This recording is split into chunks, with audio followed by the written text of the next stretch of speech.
السلام عليكم، مرحبا بكم بقناة مطبخ قمر. مرحبا بكم كامل، نقول لكم مرحبا بكم عندي في القناة.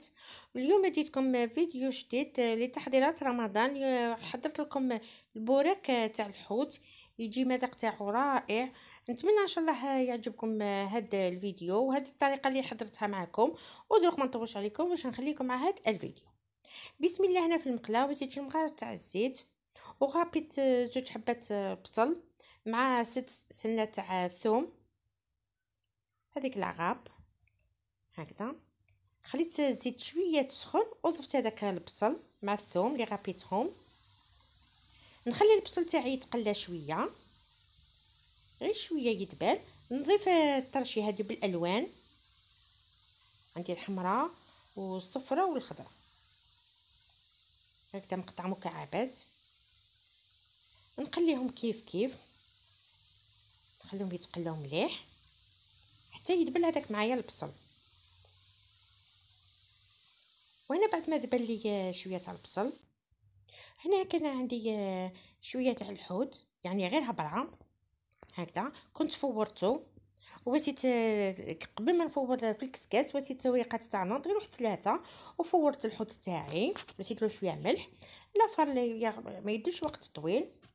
رحيته هكذا شويه غير هكذا بيدي، ونحيت له الشوك رد البال. وهنا وسيت وريقات تاع الرند اللي كان فار لي هذيك الحوت فيه، يعني كنت وسيته في الكسكاس. هنا دوك التوابل اللي كنت حضرته معكم تاع الحوت كما راكم تشوفوا، نوسيو في ضربه، ما نقعدوش نوسي هذا فلفل هذا عكري هذا في ضربه باش تابل خاص بالحوت. وسيت مغرفه صغيره تاع صلصه الطماطم، ونقلي مليح هذا طبيعه الحال الملح. نقلي مليح هذا الحشو تاع الحوت كما راكم تشوفوا، ما ضفتش كامل الماء. نقليهم مليح، نخليه واحد 5 دقائق ونطفي النار تاعي. المهم لازم يتقلى على نار قليله هكذا. نقعد من داك نحرك، نخليه واحد 5 دقائق وطفيت عليه النار.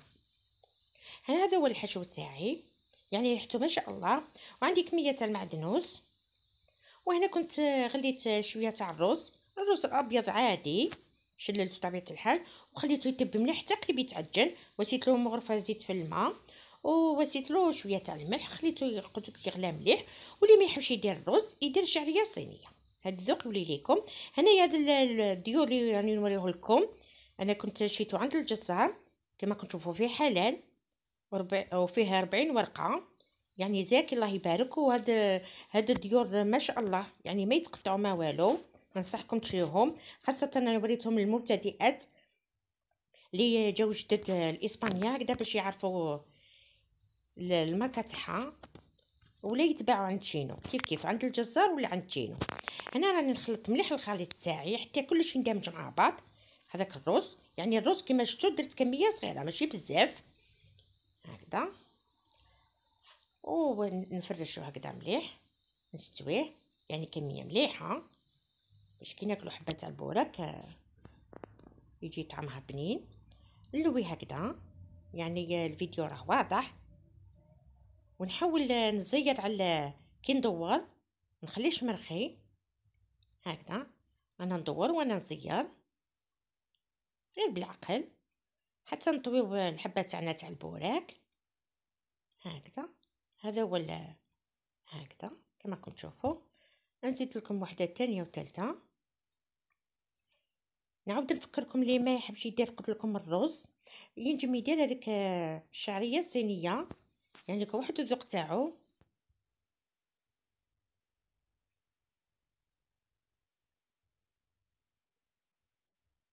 يعني الفيديو راه واضح.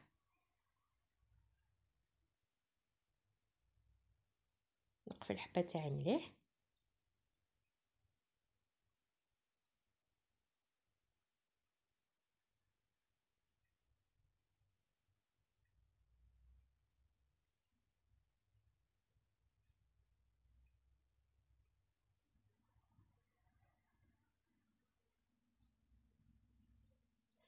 هنا ملاحظه نقول لكم، لا حبيتوا تواسيو كميه كثيره تاع هذا الحشو تاع الحوت، واسيوه واللي تقليوه تاكلوه بالصحه والهنا، واللي قعد لكم غلفوه بالفيلم اليمونتير وخلوه في الثلاجه يشد يومين بزاف، يعني يكفي ما تكثروش فوق 3 ايام.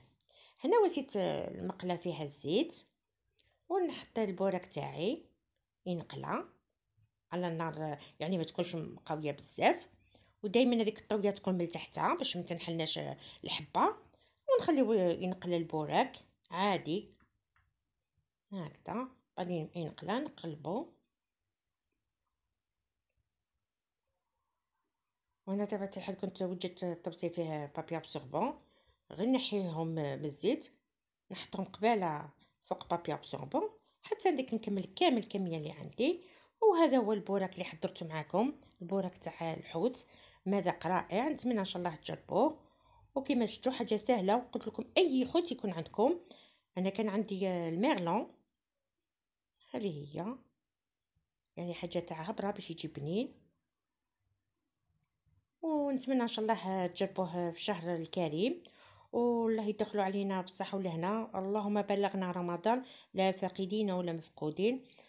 نتمنى ان شاء الله يعجبكم هذا الفيديو. خساره عندي نسبه المشاهده قليله بزاف. نتمنى ان شاء الله تبارطاجيو لي فيديو مع الاحباب ومع الاصدقاء، ونحب نشكر كل وحده اللي تعطي من وقتها وتكتب لي تعليق. نتمنى لكم الهنا وراحه البال في فيديو اخر ان شاء الله. والسلام عليكم ورحمه الله تعالى وبركاته.